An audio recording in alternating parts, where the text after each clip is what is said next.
Na natureza, os sistemas sempre tendem a buscar uma compensação, como por exemplo uma compensação de energia. Um exemplo disso é o princípio de Bernoulli, em que nós temos a asa do avião. A asa do avião ela tem uma parte curva e uma parte reta. E conforme o avião se desloca, essa asa ela corta o fluxo de ar. E na sua parte curva, que se encontra na superfície, o ar se desloca muito mais rápido, o que diminui a pressão em relação à parte de baixo. Consequentemente, como você tem mais pressão na parte de baixo, a asa é empurrada para cima e o avião levanta voo. Ou seja, esse é um processo de compensação. Uma ideia aplicada na química é o princípio de Le Chatelier, em que nós temos um sistema que se encontra em equilíbrio. Contudo, se eu aumento pressão ou temperatura ou essas duas variáveis, você pode ter o deslocamento da reação química, seja na direção de formação de reagentes, seja na direção de formação de produtos. Um exemplo é um processo em que o Fritz Haber conseguiu produzir amônia, ou seja, o gás NH3. Contudo, para que isso acontecesse, era necessário que esses dois gases que se encontram na atmosfera sejam expostos a uma temperatura de 500 graus Celsius e também uma pressão equivalente a 200 atmosferas. Dessa forma, então era possível produzir a amônia. Todavia, se ocorrer o aumento da temperatura ou o da pressão, ou até mesmo da pressão e da temperatura, ocorre o processo de decomposição da amônia.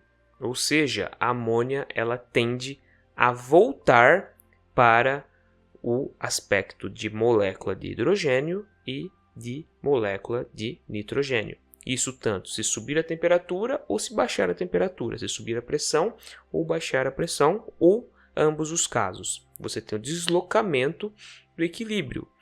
Sendo assim, existe um processo otimizado para que possa-se então gerar NH3.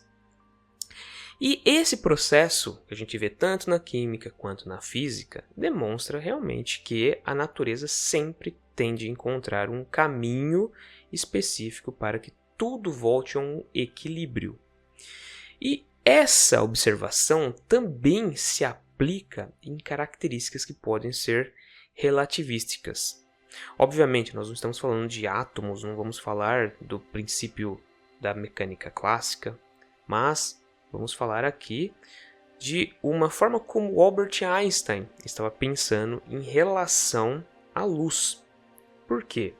Porque no sistema em que se encontra a luz, ou seja, nos feixes de fótons, existe ali uma constante que ela não varia, e essa constante é a velocidade da luz, que é igual a 300 mil km por segundo.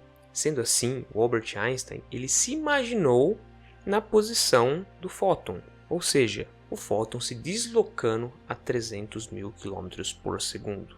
Contudo, existe também um raciocínio que é o seguinte: quando nós temos um corpo massivo, esse corpo massivo, principalmente se ele for um bóson, ele vai estar experimentando o campo de Higgs. Quando ele experimenta o campo de Higgs, é como se ele não se locomovesse tão facilmente. Por quê? Porque o campo de Higgs ele acaba influindo sobre esses bósons. Sendo que, conforme diminui-se a massa dos bósons, mais movimento a partícula pode ter. Logo, ela consegue alcançar a velocidade da luz. Por esse motivo, então, um fóton ele não tem massa. E dessa forma, então, ele alcança a velocidade da luz, sendo que ele é a partícula que serve para mediar a força eletromagnética. Ou seja, nós falamos da própria luz. Sendo assim, então, um corpo que possui massa pelo simples fato de ele possuir a massa, ele não vai conseguir nunca ser acelerado na velocidade da luz. Então, esse também é um limite da natureza. Se possui massa, não vai ser acelerado na velocidade máxima. E dessa forma, então, quando nos colocamos como referencial ao fóton, por ele não possuir massa, ele vai conseguir alcançar a velocidade da luz e, consequentemente, se nós temos um ponto A e um ponto B, para que esse feixe de luz ele consiga se deslocar, esse ponto A e esse ponto B vai ser alcançado no máximo que a velocidade da natureza, no ambiente que é o vácuo, permite. Ou seja, se tiver ali a distância de 300 mil quilômetros, isso será percorrido em 1 segundo. Contudo, essa velocidade ela só vai ser alcançada no vácuo total, ou seja, quando não ocorre a presença de uma outra massa que possa então intervir na luz. Por que isso acontece? É o simples fato de que quanto mais matéria um corpo tem, mais gravidade ele vai gerar ali. E o que é então essa gravidade? Essa força aplicada ali? Na realidade, é a distorção do espaço. No caso, as dimensões x, y e z. Ou seja, quanto mais massa um objeto tem, mais ele distorce o espaço ao seu redor, mais ele distorce essas dimensões. Contudo, a distância entre A e B, ela é percorrida no mesmo tempo pelo feixe de luz. Indiferente se ele se encontra na presença de uma massa ou não. E essa questão que surge aqui gera muita estranheza. Por quê? Porque se você tem a distorção do espaço, é para que ocorra maior distância. E se tem maior distância, consequentemente, deveria-se ter um maior tempo de deslocamento. Mas isso não acontece. Ou seja, alguma variável está sendo compensada ali, uma vez que você tem uma massa muito grande agora por perto. Consequentemente, era para que energia, velocidade ou até mesmo a massa do fóton fosse alterada. Mas a gente sabe que isso não acontece. Quando observamos então a partícula se deslocando no vácuo, ela vai ter um determinado tempo para fazer essa distância, que no caso, se for 300 mil quilômetros, ela vai fazer em 1 segundo. Contudo, quando ocorre a presença de uma massa, esse tempo ali aplicado deveria ser diferente. E na realidade, ele é diferente, só que ele é imperceptível da posição do fóton. Para o fóton, não há variação de tempo. Ocorre somente o que? O deslocamento, mas o tempo não passa para a partícula bosônica, que no caso é o fóton. Entretanto, para um observador externo ao sistema do fóton, o tempo acaba passando. E ele passa diferente. Trazendo agora para uma ideia onde podemos levar em consideração um corpo agora com massa sendo acelerado, obviamente ele não vai chegar na velocidade da luz, mas mesmo que for em alguma fração de porcentagem de velocidade da luz, esse corpo ele vai agora sofrer uma experiência específica em relação ao tempo. Vamos imaginar agora um buraco negro. Como é o Sagitários A, que se encontra no centro da nossa galáxia? O Sagitários A ele é mais de 4 milhões de vezes mais massivo do que a Terra. Sendo assim, ele produz um campo gravitacional muito grande. E tudo que passa por perto dele sente a presença desse campo gravitacional. Tendo a mesma ideia de um ponto A a um ponto B, se não houver a presença do grande buraco negro, haverá ali essa distância sendo deslocada, contudo, haverá um determinado tempo para isso.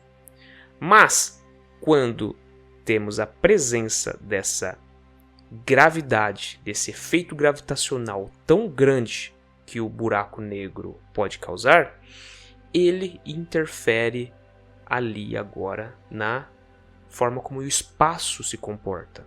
Então ocorre uma distorção do espaço e esse ponto A e B se distorce também. Contudo, o espaço está sendo distorcido e não tem ali uma variação na distância, mas uma variação no espaço. Tudo está sujeito a essa variação. Consequentemente, quando fazemos a análise, percebemos que ocorre ali uma variação do tempo em relação a quem observa de fora do sistema e de quem está dentro do sistema. Para uma pessoa que está dentro do sistema, ela não vai ter a percepção da variação do tempo. É como se o tempo continuasse a passar de forma normal. Contudo, ali você tem essa distorção do espaço. E conforme o espaço é distorcido, ocorre também uma dilatação do tempo. Ou seja, para compensar essa dilatação dimensional, o tempo ele precisa ser alterado. Então, quando você observa de fora, é possível ver o tempo passando mais vagarosamente em relação àquele observável.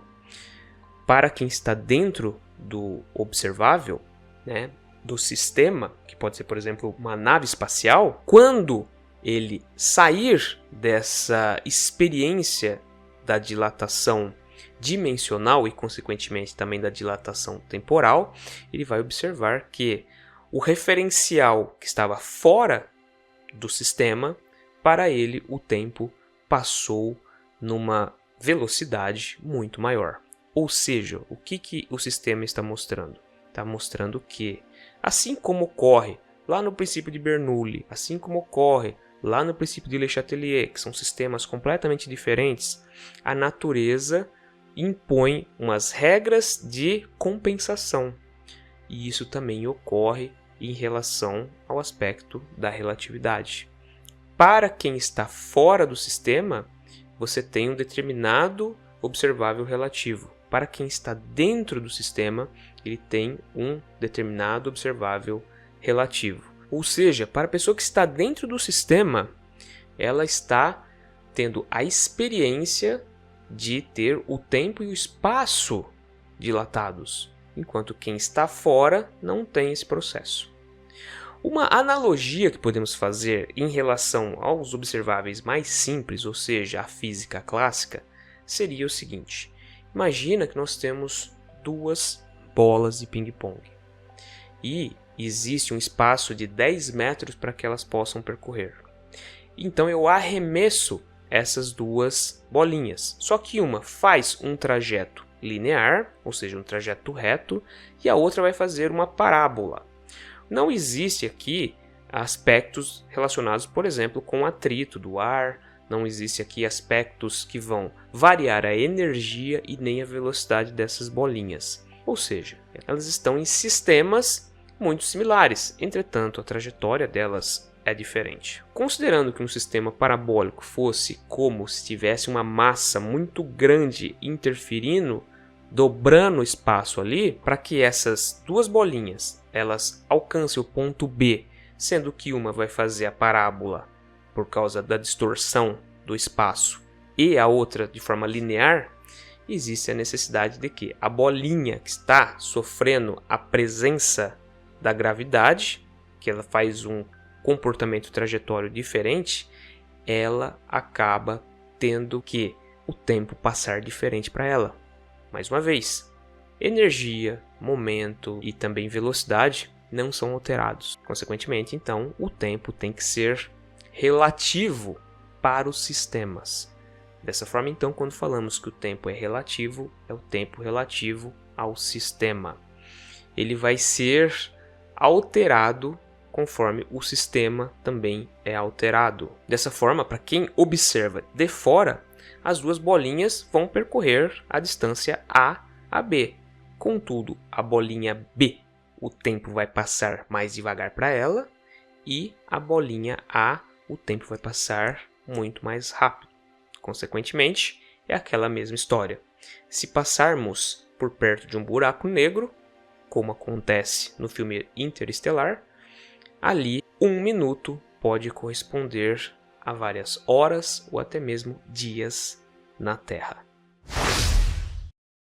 Pessoal, espero que vocês tenham gostado desse vídeo. Se for possível, curta o vídeo. Se você não é inscrito no canal, se inscreva no canal e também clique lá no sininho para você sempre receber novas notificações de vídeos científicos como esse. Também, se for possível, compartilhe esse vídeo com aquele amigo que você sabe que precisa ter um rebuscamento de conhecimento científico. E também, para que possa alcançar uma mente científica mais rebuscada, é interessante ler livros. Então vou deixar uma lista de livros aqui embaixo que você pode procurar para poder ler. Muito obrigado pela sua companhia e até o próximo vídeo.